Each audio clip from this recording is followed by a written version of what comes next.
Estamos con Marta Serra, eres la directora del Expo Miner. Vamos a empezar primero presentando el Expo Miner. Preséntale al público qué es el Expo Miner.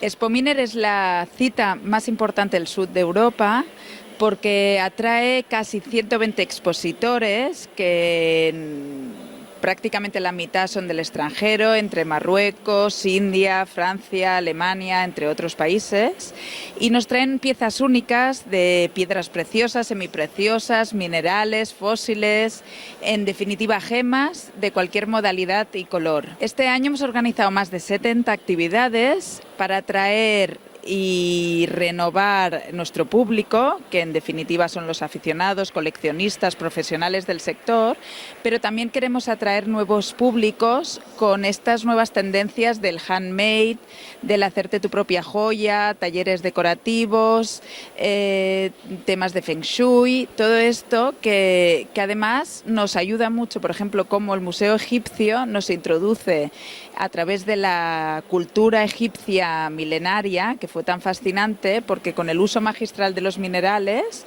hacían unas joyas espectaculares. Entonces, con esta exposición también atraemos mucha simbología del hacer tu propia joya. Estamos ahora mismo en el stand o en la exposición de minerales del Atlántic. Exacto, es una de las exposiciones, como decía, que están dirigidos a los aficionados, coleccionistas, más conocedores de los minerales, y contamos con esta exposición inédita de los minerales en la vertiente atlántica. Por tanto, es una presentación muy única, muy inédita, que los coleccionistas no deberían perder la oportunidad de conocer. Asimismo, hemos organizado charlas para los más profesionales y aficionados que nos explica las aplicaciones del día a día de los minerales, como además colecciones privadas inéditas en otros ámbitos. El túnel de la fluorescencia sirve para potenciar que estamos en el Año Internacional de la Luz. Y hemos querido de esta manera presentar los minerales que tienen estos factores de fluorescencia, fosforescencia, en un formato muy atractivo, puesto que es una caja oscura en la que claramente al entrar ya ves los principales efectos de la fluorescencia. Por tanto, es un tema muy atractivo, no solo para los aficionados, sino también para las escuelas, que también es un público de futuro que estamos cuidando. No solo con el túnel de la fluorescencia, sino que hemos todo el recorrido del salón en sí, muchos profesores están colaborando de una manera muy buena para abrir estos nuevos aficionados, coleccionistas, conocedores de los minerales, y hacen gimcanas, organizan una búsqueda de estas piedras preciosas, semipreciosas o piedras brutas, para que los niños cojan esta curiosidad. Además, hemos organizado batea de búsqueda de oro, talleres de dinosaurios, en fin, un programa muy completo también para los niños. ¿Qué tal tu primer año aquí como directora? Bueno, pues encantada, con mucha ilusión, y hemos cogido este reto de acercar y renovar un poco el programa y acercarlo a nuevos públicos de un sector que es muy puro, muy profundo en conocimiento, y que también hay que socializarlo a nuevos públicos. 37 ediciones, no todos los salones lo pueden decir, con lo que estamos muy orgullosos y con mucho respeto por el trabajo hecho hasta el momento, y vamos a ver cómo podemos ayudar al sector.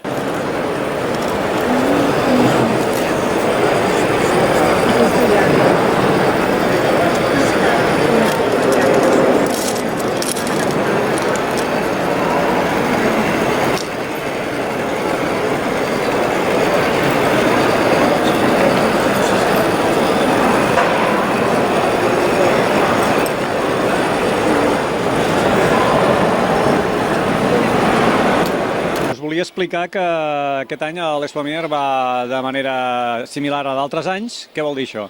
Molts nens a primera hora, amb una petita diferència respecte a la d'altres anys, que seria la de que ens trobem que molts col·leccionistes ja venen d'hora també, junt amb els nens, perquè volen tenir les peces més bones al primer moment.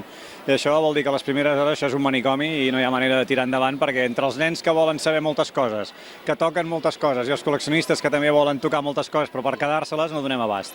Hores d'ara és l'hora de dinar, ja hem acabat i estem més tranquils, i ja podem parlar més tranquil·lament del que vulgueu, que suposo que seran les novetats que hi hagi aquest any. Aleshores, les novetats d'aquest any ja hem parlat una mica abans i ara us ho podem ensenyar si voleu. Una de les novetats són uns nous quarsos amb guix molt bonics del Marroc, que clar, veient aquesta imatge direu, què diu aquest boig, molt bonics? Molt bonics, això no és molt bonic, això és un pedrot que si me'l trobo pel carrer li dono un cop de peu i el llenço fora. Però és que té sorpresa. Si agafes el pedrot i fas així, té dintre quars, té dintre guix i és molt bonic, com podeu veure perfectament en la imatge que estan filmant. Això, a més, els marroquís tenen una tècnica, això ve del Marroc, de la part de Gadir, concretament ve del Sàhara, i el Sàhara, antic Sàhara espanyol, i això, els marroquís, per partir la geoda i obrir-la, el que fan és el següent, agafen el coco aquest, quan el troben, agafen una corda, la lliguen molt fort, fan un torniquet amb una fusta i humitegen la corda. Quan la corda s'asseca, va fent tanta pressió a les trenyes, el secar-se es va perdent volum i va estrenyent i parteix el coco tan bé que, com podeu veure, les dues parts estan perfectes. No ha saltat cap tros, no s'ha trencat cap guix i això és una cosa fragilíssima. Sense aquesta tècnica, si ho volguéssim partir a cops de martell, sens dubte s'hauria fet malbé tot. Iran és el país que, com sabeu, fa poc ha sortit a la palestra en el sentit de que s'ha agermanat en certa manera amb les democràcies occidentals i té una sortida del seu país cap a l'exterior que abans no tenia. Això fa que molts minerals que abans venien o que eren a Iran però que no arribaven al mercat occidental, hores d'ara, a l'haver-hi més facilitats de tot tipus, doncs els iranis estan fent grans esforços, estan visitant antigues mines, estan recol·lectant minerals per ells mateixos i estan traient coses molt, molt interessants, com per exemple unes wolfenites supervermelles, com per exemple unes descloïcites pseudomorfitzant villemita molt interessants i per també nou unes mimetites de color molt vermell recobrint cerocites. Això és una cosa que no es coneixia abans, que està sortint a la llum i que segurament en els propers anys en vindran moltes més, perquè poderoso caballero don dinero i aquests diners ara permeten que moltes antigues mines estiguin treballant de nou per aficionats, que simplement van allà a buscar què troben i que al buscar què troben poden fer que surtin coses que abans no ens havíem imaginat que poguessin existir. I per acabar veurem també una peça molt, molt espectacular d'un país també que havia sigut un gran clàssic de la mineralogia mundial, com és Kosovo, quan abans formava part de Iugoslàvia. Actualment ara és una nació i actualment Kosovo té una mina molt, molt famosa, es diu Trepka, i aquesta mina està donant material, està sortint peces molt vistoses i concretament ha sortit una d'extraordinària que veurem després i que té una bellesa fora de sèrie, amb calcites i pirites. Jo crec que, grosso modo, aquestes són les novetats principals que hem pogut trobar abans d'aquesta fira que hem portat aquí. Aquesta és la peça que estàvem parlant fa un moment, és una calcita, cristalls són de calcita, està recobert de pirita amb cubs molt petitons, en cristallets molt petitons, i aquests cristalls són iridescents. Què vol dir això? Que si movem la peça veurem diferents colors i veurem diferents jocs de llum. Això és un fenomen natural que és degut a fenòmens d'oxidació i de reducció i que en alguns casos com aquest pot arribar a ser tan espectacular com aquesta peça. Aleshores, això seria una representació molt espectacular d'un mineral comú, la pirita, que recobreix un altre mineral comú, la calcita, i que normalment té molt poc valor, però que en aquest cas, degut justament a la seva bellesa i a la perfecció, no té cap cop, no té cap defecte, està immaculada la peça, doncs fa que la peça aquesta tingui un gran valor i que possiblement sigui de lo més bonic, si no el milloret que ha sortit a aquesta mina que us parlava abans, la mina de Trepka a Kosovo, en els darrers anys. Us podem ensenyar també aquestes wolfenites que, com podeu veure, tenen un color vermell rabiós, són potser les wolfenites de millor color que existeixen. N'existeixen unes als Estats Units, a la mina Red Cloud, però que són una mica més taronges que aquestes. Aquestes són molt vermelles. Són molt petites, de moment estan traient només cristalls petitons, però jo crec que en el futur pròxim seran peces grans també i que passaran a ser un clàssic de la mineralogia mundial per la seva bellesa. Mimetites sobre cristalls de cerocita, els cristalls blancs són cerocita i veieu aquí que fan aquesta estructura reticular que en diuen copos de nieve en castellà, snowflake en anglès, fan a l'efecte que són flocs de neu blancs, que en aquest cas la gràcia que tenen és que estan recoberts del material vermell, que és mimetita, que li dona aquest contrast i que fa que siguin unes peces tan vistoses. Veureu, per exemple, aquesta peça d'aquí, són dos minerals molt rars, la descloïcita i la villemita, que substitueix a la descloïcita fent un fenomen que se'n diu pseudomorfització, i a més, tot el que es veu de colorins a sobre és una mimetita, que recobreix la willemita i la descloïcita. La paraula clau és natural. Un mineral és una cosa que ha fet la natura, que no ha intervingut la mà de l'home més que per treure-ho del lloc on es va formar i per intentar que no es danyi en el treure-ho, i en canvi un mineral tallat o un mineral polit és ja un facetat, és una tècnica, és unes eines, és un saber tallar o saber polir aquell mineral. Hi ha una intervenció de l'home, per bé o per mal. Hi ha gent que estarà a favor i hi haurà gent que estarà en contra.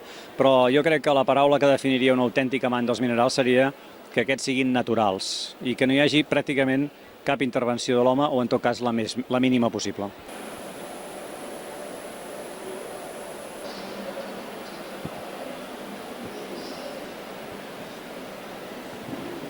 Estos son unos talleres donde enseñamos a utilizar la batea. La batea es este instrumento de plástico de color negro que se ha utilizado a lo largo de la historia para la búsqueda de minerales. Entonces lo que hacemos con este instrumento, con la batea, es con la ayuda del agua separar la arena de las partículas de oro. Es decir, aquí enseñamos un poco la técnica para buscar oro en los ríos, sobre todo en el río Segre, que es un río que tenemos aquí en Cataluña, que es un río aurífero, y lo que hacemos es coger arena del río, del lado del río, y con ayuda del agua, ¿qué hacemos? Movemos el agua en círculos dentro de la batea, de tal manera que la arena, que pesa poco, se va hacia un lado y las partículas de oro, como tienen más densidad que el agua y que la arena, se van hacia otro lado. Entonces lo que hacemos es solo con el dedo expulsar encima de esta partícula de oro, de esta pajita de oro, y cogerla para que nos la podamos llevar. Si encuentran oro, lo cogen y se lo pueden llevar. También decimos que aquí el oro está un poco más concentrado que en los ríos. Tenemos que calcular que si bajáramos ahora al río Segre, a la altura de Balaguer o de Lleida, se calcula que por cada cubo de arena que sacaríamos encontraríamos de unas 4 a 8 partículas de oro. Entonces aquí en las bateas lo tenemos un poco más concentrado, ¿no?, para que la gente pues vea claramente cómo se separa el oro de la arena, ¿no? Pero sobre todo dar a conocer la técnica del bateo y que aquí en Cataluña tenemos ríos auríferos donde se puede ir a batear, ¿no?, y se puede sacar pequeñas partículas de oro. No para hacernos ricos, pero para pasar un buen rato sí. Nosotros somos el Centro de Interpretación del Oro del Segre y el Museo de la Noguera. Estamos en Balaguer, en la provincia de Lleida, y lo que hacemos en nuestro centro es enseñar un poco la historia de la búsqueda de oro en el río Segre, y también enseñamos a la gente que viene, familias escolares, la técnica del bateo. Tenemos un espacio al que llamamos el espacio de los lavaderos, donde con la batea y un poco de arena del río, arena aurífera, enseñamos cómo batear y cómo separar el oro de la arena. La gente que visita nuestra comarca, la Noguera, puede acercarse a nuestro centro, entrar y le haremos la visita y les enseñaremos cómo hacer el taller. Solo lo único que tienen que hacer es comprar unas pequeñas bolsas que tenemos de arena aurífera y con esto ya tienen para el taller. Allí también les damos un pequeño recipiente, un pequeño tubo de ensayo donde todas las partículas que encuentran dentro de la bolsa de arena, que les garantizamos que están, todas estas partículas de oro se las pueden llevar a casa. En principio no se necesita permiso porque es una actividad que no tiene normativa aún, ¿no? Y como se utilizan instrumentos, podríamos decir que son inofensivos, no hace falta ningún permiso. Solo lo que pedimos es la gente que baja al río, que si quita, por ejemplo, tierra de un sitio, pues que el material estéril lo vuelva a poner para que no se queden los agujeros al lado del río, ¿no? Solo que tengan un poco de respeto por el río, por el medio ambiente, por los árboles, pero es una actividad que pueden hacer todo tipo de público. Lo que pasa, como es una actividad tan desconocida aquí, que la gente desconoce que puede ir a algunos ríos de Cataluña a batear o a buscar oro en los ríos. Supongo que cuando quizá la gente se aficione más será necesario algún tipo de normativa o de legislación, ¿no? Pero de momento son pocos los aficionados a esta práctica. Lo que queremos aquí también es hacer un poco de difusión y que la gente nos conozca y, ¿por qué no?, que se acerque a Balaguer o al lado del Segre para atreverse a buscar oro. ¿Cuántos sois allí apuntados? ¿Cuánta gente tenéis en el club? Nosotros, bueno, en el centro somos trabajando 4 personas, entonces lo que hacemos allí es difusión, nos dedicamos a hacer visitas continuamente. Lo que sí que estamos ahora trabajando es en hacer algún tipo de asociación, ¿no?, para que toda la gente que hay en Cataluña que quizá le interese el tema tenga un lugar, un punto de encuentro donde podamos hablar, donde podamos salir a hacer talleres de bateo al río. Pero de momento nos dedicamos básicamente talleres familiares, talleres escolares y a todo el mundo que quiera o que esté interesado en los talleres. Se lo pueden creer porque es oro puro de 24 quilates. El oro que se encuentra en los ríos o en las minas, en este caso sería en el río Segre, es oro puro de 24 quilates. Entonces lo encontramos muy pequeño, aquí lo llamamos pajitas. De hecho aquí, no sé si la cámara lo va a poder pillar, aquí tenemos una pequeña muestra de estas, es oro puro de 24 quilates. Las joyas que llevamos hoy acostumbran a ser de oro de 18 quilates. ¿Por qué? Porque lo que hacen los joyeros es mezclar el oro puro con otros metales, ¿no? Por ejemplo, lo que hacen es 3/4 partes de oro puro y otra 1/4 parte de otro metal, que puede ser plata, paladio, cobre, cobalto, y entonces fabrican las joyas con estas aleaciones. Pero el oro que encontramos en el río Segre es oro puro de 24 quilates, garantizado. Lo que nos pasa muchas veces es que la gente confunde muchas veces el oro con este otro mineral. Esto es una piedra de granito. El granito lo conforman 3 minerales, que son el cuarzo, el feldespato y la mica. La mica es este que cuando lo muevo tiene como un reflejo metálico. Entonces, ¿qué pasa? Que la gente cuando lo ve dentro de la batea, con el reflejo del agua y de la luz, parece oro. Pero como decimos que todo lo que reluce no es oro, a esto se le llama el oro falso o también el oro de los tontos. Entonces, siempre tenemos que aprender o que enseñarles cómo no confundir el oro auténtico con el oro falso. Esto lo vemos con el color. El oro puro siempre es amarillo, dorado, brillante, brillante. Siempre tiene el mismo color. Con luz natural, con luz artificial, con más sombra, con menos sombra. Esto no. La mica o la pirita también, que es otro mineral, cuando le da la luz directa brilla mucho y con el agua más, ¿no? Pero cuando lo sacamos del agua y lo ponemos sobre una superficie oscura, se ve un color más oscuro, como más metálico. En cambio, el oro siempre es amarillo brillante, no cambia nunca. Lo que hacemos es llenar un poco la batea con arena y le añadimos un poco de agua, ¿no? Estos lavaderos lo que simulan es el río, ¿no? Entonces, ¿qué hacemos? Movemos el agua de la batea poco a poco y veremos cómo en la parte derecha se nos va separando el oro. ¿Por qué? Porque lo que hacemos es separar por densidad.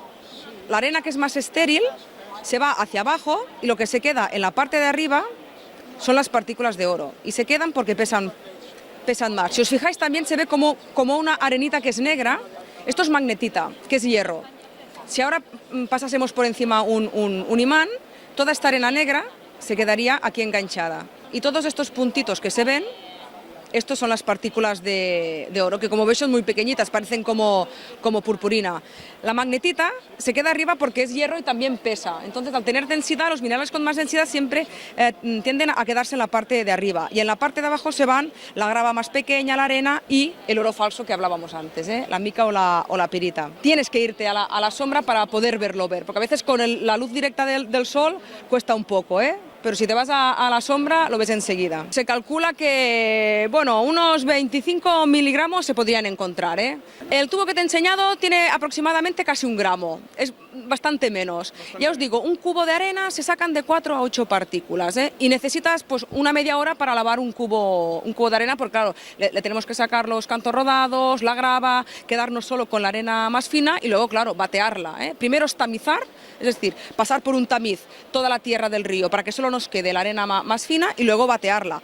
Con el añadido que, claro, la arena del río le tenemos que quitar el barro, el lodo y, claro, todo esto con mucho trabajo del agua, ¿no? Ir llenando con agua del río, cuando el agua está sucia la vaciamos, volvemos a llenar hasta que tenemos la arena como la vemos aquí, que la vemos perfectamente en el fondo porque ya está limpia, ya está lavada y entonces ya solo es cuestión de un poco de maña, ir moviendo con habilidad la batea, que se nos vayan separando las partículas de oro, la veis aquí, estos puntitos pequeñitos del resto de la arena. Aquí ricos no nos haremos, pero sí que explicamos en el centro que durante la Edad Media era una actividad que sobre todo las mujeres y los niños hacían. Bajaban al río a lavar las arenas para ayudar a la familia. Era como una ayuda a la economía familiar, es decir, que se debía sacar oro más o menos en abundancia para que la gente se dedicara. De hecho, los árabes, cuando llegaron a la zona de Balaguer y de Lleida, se sitúan al lado del río Segre por muchos motivos, pero seguramente uno es por el oro que se encontraba en el río. Tenemos citas de historiadores, de escritores árabes de Córdoba que nos están hablando del oro del Xícar, que el Xícar es el nombre que tenía el río Segre en época árabe, y nos dicen de cómo el oro que se extrae del río Segre, esta gente que está sacando oro, una parte de este oro se les quita con violencia para llevarlo a los gobernadores de las taifas, sobre todo para poder hacer las monedas, los dinares, que son las monedas de oro que están circulando por la zona. Y sobre todo en época árabe, en la Edad Media, serán unas épocas donde la gente bajará de forma masiva a los ríos a quitar oro.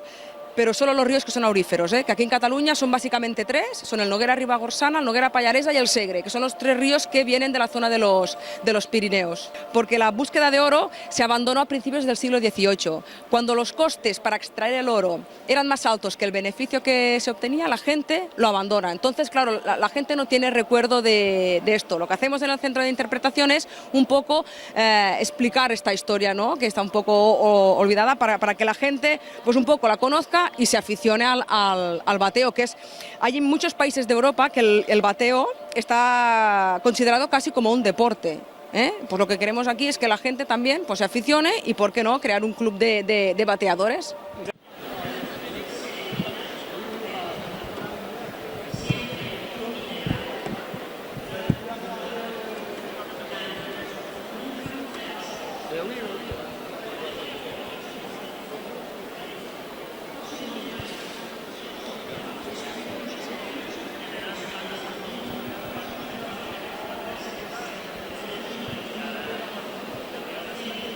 Paleontòleg, col·laborador del Museu d'Isona i Conca Dellà. El que estem explicant és la riquesa de dinosaures que tenim a Catalunya. Catalunya, per molta gent, potser no ho sap, és un dels territoris que té més restes de dinosaures de la península, i aquí al Pirineu tenim com a mínim 2 museus on es poden visitar. Un és el d'Isona i Conca Dellà i l'altre és el de Coll de Nargó. La gent podrà conèixer com vivien aquests dinosaures, conèixer que hi ha molts ossos d'aquests dinosaures, com aquest que tenim aquí, i també com es reproduïen. Aquí tenim un ou d'un dinosaure trobat a Coll de Nargó, on hi ha el Museu Dinosfera, on explica tota la reproducció d'aquests dinosaures. Això és un ou real de dinosaure? Un ou real. La gent quan ve el pot tocar, hi ha la pedra real, pesa perquè està ple de sediment. És un ou real, igual que aquest fèmur. Això és un fèmur, l'os de la cama d'un dinosaure, i és ben real. Aquests ous, quan els va dipositar el dinosaure, els va dipositar dins de terra, enterrats ja. Per tant, ja estaven coberts de sediment, com fan les tortugues avui dia, i a través de qualsevol esquerda el sediment va entrant fins que omple tot l'ou. El fèmur és un fèmur d'un hadrosaure, també la gent, si bé el pot tocar, és un dels més ben conservats que hem trobat, n'hi ha alguns que són fins i tot més grossos, i la veritat és que és una de les restes més comuns que trobem al Pirineu. Això és un fèmur, concretament, d'un dinosaure com aquest, un hadrosaure. Els hadrosaures són els dinosaures més comuns que trobem al Pirineu. N'hi ha moltíssims, pràcticament el 90% de les restes fòssils que trobem són d'hadrosaures. I aquí concretament tenim un fèmur, l'os de la cama. La gent, si ve, el podrà tocar i podrà conèixer com eren aquests dinosaures. Doncs en tenim com a mínim 5 o 6. Tenim els carnívors petits, com el Velociraptor, tenim un gran carnívor, en coneixem algunes dents, tenim els titanosaures, aquests rèptils amb el coll llarg i la cua llarga, i a més tenim els hadrosaures. Els hadrosaures també són herbívors. Hi ha un petit herbívor, cuirassat, que es diu anquilosaure, que també el trobem al Pirineu. Parlem dels fòssils, perquè la gent després s'anirà i pot dir «Ai, me'n vaig al Pirineu a buscar fòssils». Sí. Ho pot fer qualsevol persona? No ho pot fer qualsevol persona, perquè nosaltres, per extreure els fòssils, és molt important saber que necessitem un permís. Aquí, a Catalunya, la legislació marca que els fòssils són propietat de tots, de la Generalitat, i per tant és patrimoni. No pots anar a recollir fòssils així obertament. Cal demanar un permís, com fem nosaltres quan traiem aquestes peces. I quan trobes el fòssil, és teu? No, el fòssil mai és nostre, aquest fòssil pertany a tothom, pertany al patrimoni, pertany a la Generalitat de Catalunya. És un patrimoni que s'ha d'exposar als museus, nosaltres l'únic que fem és extreure'l, exhibir-lo i estudiar-lo, perdó. I aquesta és la feina del paleontòleg, aleshores aquesta peça ja ha de quedar en el museu per exhibició. La primera fase és la prospecció. Es tracta de buscar els terrenys idonis amb les roques òptimes i anar mirant a veure on trobem restes de fòssils. En el moment que trobem una agrupació de petites estelles de fòssils, decidim excavar i és probable que surti un dinosaure. Tota la zona del Pirineu, les comarques del Pallars Jussà, el Berguedà, l'Alt Urgell i la Noguera, són una franja on les roques són molt favorables a trobar ossos de dinosaure. La hipòtesi més acceptada entre la comunitat científica és que hi va haver un gran cataclisme provocat per la caiguda d'un meteorit. Aleshores, això va provocar unes grans pertorbacions ambientals que van pertorbar els ecosistemes de tot el món. I aleshores les cadenes tròfiques es van alterar i els dinosaures van acabar sucumbint. Aquests fòssils, encara que els veieu tal qual, estan tractats, porten unes capes de consolidant, estan tractats perquè puguin ser exposats. Si no, se'ns desfarien. Els paleontòlegs, quan treballem amb els fòssils, hi apliquem contínuament un consolidant perquè aguantin. I aleshores sí que tenen un llit que els protegeix o un petit pedestal perquè aguanti l'ou. Es desfaria, sí, perquè en el fons el fòssil no és res més que l'estructura òssia convertida en pedra. I aleshores, en el moment que tu deixes la pedra a la intempèrie, es farà jo malbé. El que és molt important és que la gent sàpiga això, que els fòssils, el millor lloc on poden estar és al museu, perquè no serveix de res que jo em pugui gaudir el menjador de casa meva. És important que la gent pugui anar al museu i aprendre coses com fem amb els dinosaures. No hi hauria d'haver cap problema que es faci una donació i dir que s'ha trobat això i amb tota l'honestedat i el bon fer és el que s'ha de fer. Trobar un fòssil i el portes als especialistes, als museus, i aleshores es posa en una vitrina i tothom el pot observar. Pel que fa a dinosaures, tenim un cens, per exemple, hem localitzat més de 150 jaciments i amb restes fòssils estaríem parlant al voltant d'unes 3.000, 4.000. No existeixen agrupacions específiques per anar a buscar fòssils i en realitat segurament és per això, per aquesta restricció legal. I em sembla bé que sigui així. Aleshores, sí que si la gent té afició als fòssils, tant siguin marins com de dinosaures, és important que es faci d'una manera sensata i que no s'expolin els jaciments. Aquí tenim un crani del Tyrannosaurus Rex, és una rèplica. Com sabeu, és un crani nord-americà, no és d'aquest continent. Però és l'atracció que tu comentaves, és un dinosaure molt, molt conegut. Ara no, això ha canviat molt. En els últims 20 anys a Catalunya ha crescut moltíssim el coneixement amb els dinosaures. Ara sabem que hi ha diverses espècies, tenim diverses mides, sabem com es reproduïen, quin cens poblacional tenien, i nosaltres hem publicat molts i molts articles sobre aquest tema. Requereix un coneixement previ sobre anatomia, sobre el món dels dinosaures i sobretot a comparar amb altres fòssils que s'hagin pogut trobar, ja sigui esquelets sencers, postes d'ou, estructures internes. Es fan moltes anàlisis amb els ossos de dinosaure. Es poden fer talls histològics, es poden fer seccions dels ous i tot això dona molta informació. Una cosa que es fa, ara que em preguntes això, és passar tots aquests ous que veieu fossilitzats, a través d'un tac, fer-li una tomografia. Per què? Perquè podria ser que dins hi hagués un embrió fossilitzat. I aleshores nosaltres el que hem fet és escanejar-los tots per veure si a l'interior hi ha restes fòssils. Sí, que llavors, em crec la pel·lícula de Parque Jurásico, llavors? Te la pots creure a estones. Hi ha moments que està molt bé, hi ha altres que és ciència-ficció. Tot el tema de l'ADN i la clonació dels dinosaures no és possible, el registre fòssil no ens ha donat aquesta informació, però les reconstruccions són ben fidedignes. Podries trobar un fòssil d'ou i dintre veu un embrió de dinosaure. Sí, això s'ha trobat a altres llocs del món. Aquí ho estem intentant, a veure si tenim aquesta sort. Tenim molts ous, els passarem per les tomografies i tant de bo surti algun d'allò, ja ens sentireu a parlar. Però si es troba és impossible treure l'ADN. És impossible perquè l'ADN es conserva bàsicament amb el teixit tou i això és el primer que desapareix quan una resta d'un organisme ha de fossilitzar i no queda preservat. Per tant, no tenim constància d'això. Alguns certs tipus de fossilització podrien ser favorables i això és una branca de la paleontologia que està en augment per intentar desxifrar això. La veritat, si et soc sincer, és que ara mateix amb la crisi no estem gaire bé. No és un món que hagi sortit gaire favorit, la recerca ha estat molt retallada i la majoria d'investigadors el que han de fer és marxar a l'estranger perquè no hi ha oportunitats aquí per continuar fent recerca. És el món que ens ha tocat viure en aquest moment de crisi, la recerca no és prioritària i sí que hi ha uns certs instituts de recerca, però de moment no dona perquè la gent pugui consolidar-se aquí. Tant de bo sortint de la crisi, tant de bo la situació del país pugui canviar i aleshores hi hagi més diners per poder fer investigació. És una qüestió solament de diners o és també de voluntat i cultura? Una mica de tot, Si et compares amb altres països com els Estats Units, pel que fa a l'àmbit cultural, la societat nord-americana, per exemple, els icona dels dinosaures és molt més potent que el que hi ha aquí. La mentalitat política envers la recerca també és molt diferent de països com pugui ser Alemanya o els països nòrdics, o sobretot Anglaterra. I la conjunció aquí de diversos factors és el que fa que estiguem com estem. Venim dels Salesians de Sant Vicenç dels Horts i som alumnes i professor de segon de batxillerat científic. Com es porten els alumnes aquí? Et tracten bé? perfecte, perquè a més aquí estan gaudint de tot això i llavors, vaja, tot és interès pel material que tenim tant de minerals com de fòssils. Què heu vingut a fer a l'Expo Miner? A veure, en principi hem vingut per la part dels fòssils, però alhora hem vingut a gaudir de tot el que són els minerals i les roques que hi ha per aquí.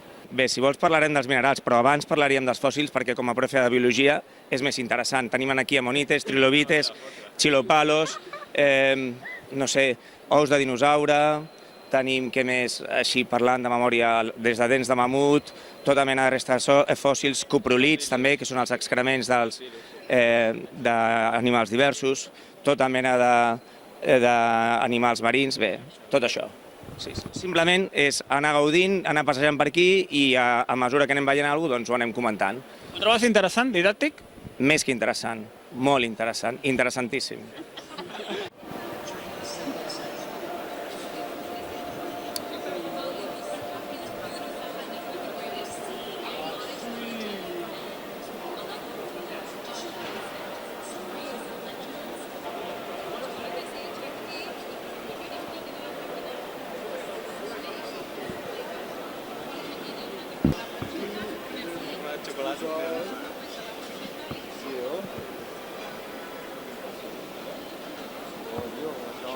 Mira, aquí aquest any estem a l'Expo Miner, com sempre, i hem portat diversos minerals de col·lecció interessants. Per exemple, un d'ells és una aigua marina del Pakistan, és una peça molt especial perquè són cristalls molt grans, per lo que habitualment es troba. És una peça que conté diversos cristalls de diversos tamanys, biterminada, vol dir que són els cristalls acabats pels dos cantons, i està composada també amb un altre mineral que es diu mica moscovita. És una peça molt interessant del Pakistan, en aquest cas.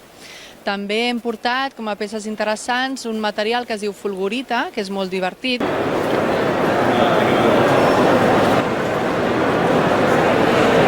La llum negra és el que hi ha a les discoteques. Les discoteques estan il·luminades amb aquestes llums perquè aquesta llum, que en realitat no és una llum, és llum negra però és l'antillum. L'ull humà no la pot percebre. Però, en canvi, hi ha algunes substàncies, minerals i no minerals, que reben la radiació d'aquesta ona electromagnètica i la converteix en llum visible. O sigui, la converteix en una ona visible i aleshores nosaltres la podem veure. El maco d'aquests minerals són els colors tan increïbles que tenen. Ells fabriquen la llum. Ells reben energia i fabriquen una llum.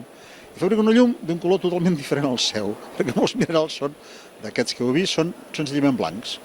Blancs, lletjos, grogosos, fastigosos, color de terra. O sigui, no podries pensar que donen aquests colors tan macos, un color grocs intensos, vermells intensos, roses increïbles, verds lluminescents. Això és el maco d'aquest tipus d'exposició.